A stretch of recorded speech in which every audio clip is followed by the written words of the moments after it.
I'm Nicole Beller, president of Tolerance, Education, Acceptance, also known as T, at Hood College. Our organization has been a part of the Hood community for many years, and we've always served the same mission, educating the Hood community at large about issues facing LGBT people and making an accepting environment for our fellow LGBT students. We too have heard the recent news stories, and so we decided it was time for us to get involved. And so now we're going to share our stories. I've never had a problem with my sexuality. I think coming from a family that's openly gay and having my aunt be with her partner for 18 years, I've never viewed it as something negative. It was just something different. I knew I was bisexual probably about the time I was about 14 or 15, and I didn't come out until I was 19 to my friends. First time I actually thought that I wasn't straight was in middle school, and then as I got into high school it just progressed, and I sort of started coming out to people the summer in between sophomore and junior year of high school. When I was 19, I decided that it was enough and I needed to tell my parents. And I sat down with them and I couldn't even get the words out because my mother said them for me. I was really scared to come out to my family, and it didn't actually go as badly as I thought it would. My mom was like, I already know. My dad was like, I already know. And my whole family was like, that's fine. Everybody was basically like, oh, I already knew, especially my dad. He was like, yeah, I kind of figured that. She goes, you're gay. And I said, yeah, I'm gay. And she goes, are you sure you're not bisexual? I came out to my mother when I was about 23 or 24, and it took her a few years to get to the point where she was comfortable with it. And she passed away in January, and I came out to my dad, who is very conservative and very religious, and he said, duh, to me. My brother's gay, my uncles are gay. My roommate laughed and said, wow, I never realized it, but you're so right. They didn't really react at all. They were just like, oh, that's cool. Are you dating anyone? I've had my grandmother going, I'm surprised, but I love you, and coming from her, it's a little different. My dad and I are like super close, and he has like talks with me about women, which I don't really agree with, but they're kind of funny. It's just no one cares. They're just like, it's what you are. We can't really stop you from being what you are. From there, it has been an amazing journey of finding openness and acceptance across the spectrum. I first came out to my mom in December of 2004, and her response was, I already knew that. My sister ended up finding out, and my mom asked her, and she pretty much said, I'm not going to lie, but you need to talk to her. So they pretty much gave her the ultimatum that, yes, she is gay. So I came out to my mom over the phone, and she called me an abomination, which wasn't very nice. And I was very upset, and I told my dad what happened, and he was like, oh, that was stupid of her.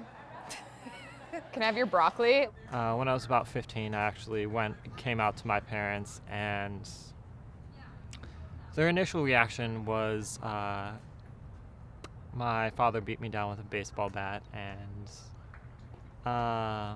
so honestly not a great experience. But when the rest of my family found out, I was kind of shunned, and my grandfather, who thought I was a gypsy and just out of control. She pretty much told me that she still loves me, but she doesn't really support my lifestyle, which made me feel as if she really didn't support me, but you can't change everybody overnight. At the time, my mom basically just said to me, that's not a decision you can make right now. Oh, it's hormones. Oh, it's this. Oh, it's that. And my brother, he at first was a little apprehensive, concerned that bad things were going to happen to me. I was going to end up becoming this big whore and, sleep around.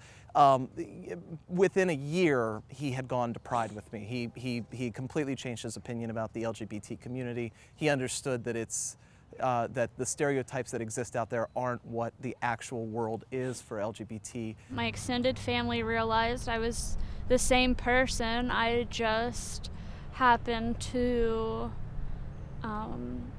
be a lesbian, and now he adores my girlfriend. We've been together for almost a year, and my grandmother even invited her over for Christmas last year.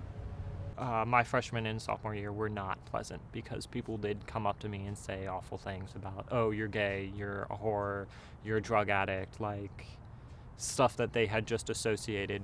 But that's when I got like the stones thrown at me and the sticks, and I had to get a restraining order on a few people. And I had this one friend that used to get bullied because she was kind of big, and then when people found out that she was gay, it added on to it. My friend, when he found out that I was a lesbian, tried to rape me. I got pretty bullied, but It just sucks because it's completely dehumanizing and demoralizing.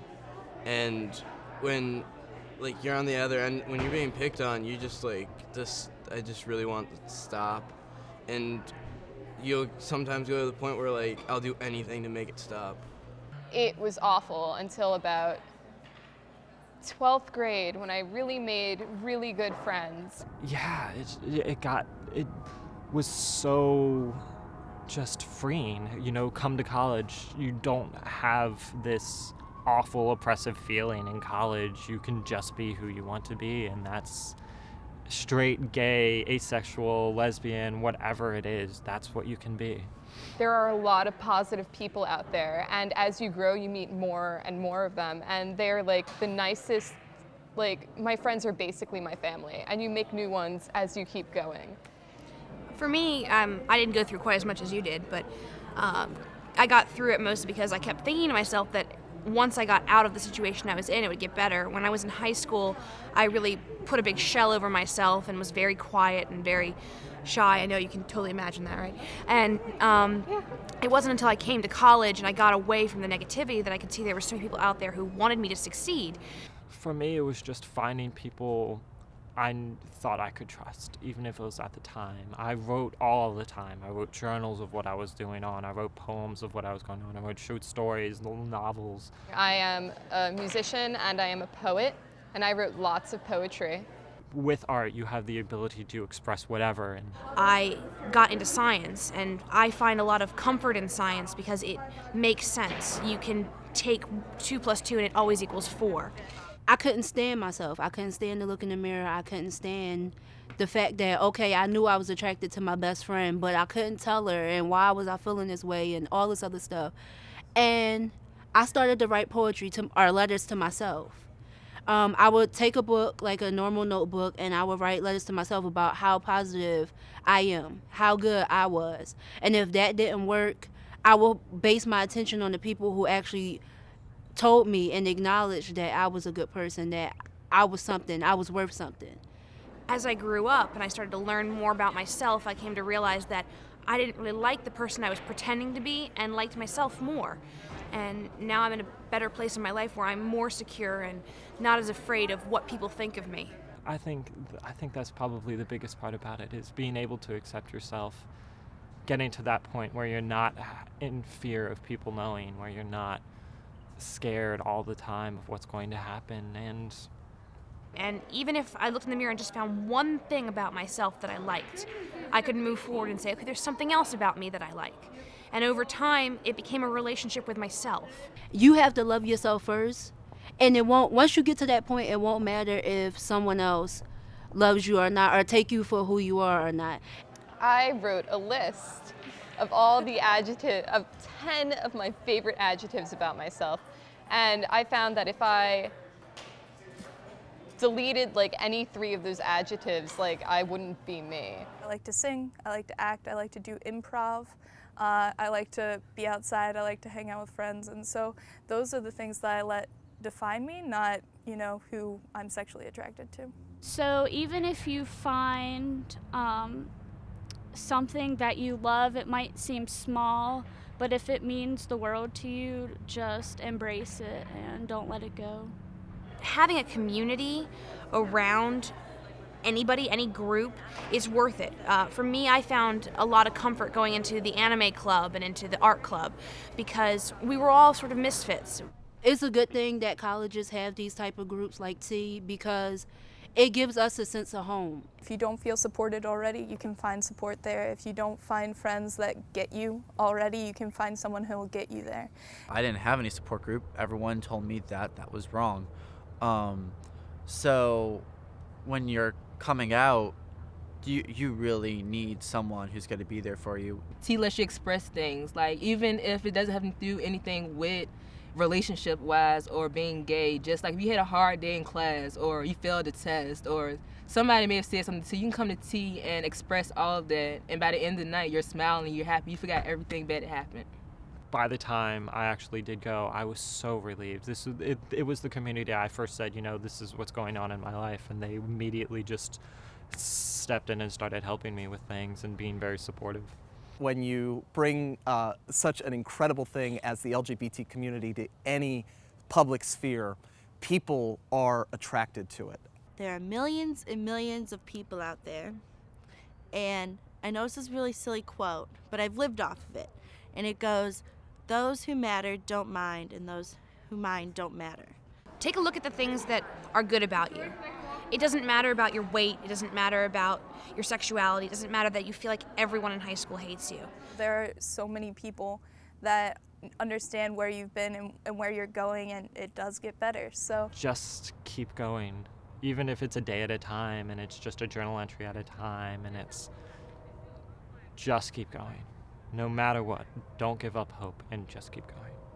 You don't have to hide who you are. Who you are is who you are, and it's not going to change.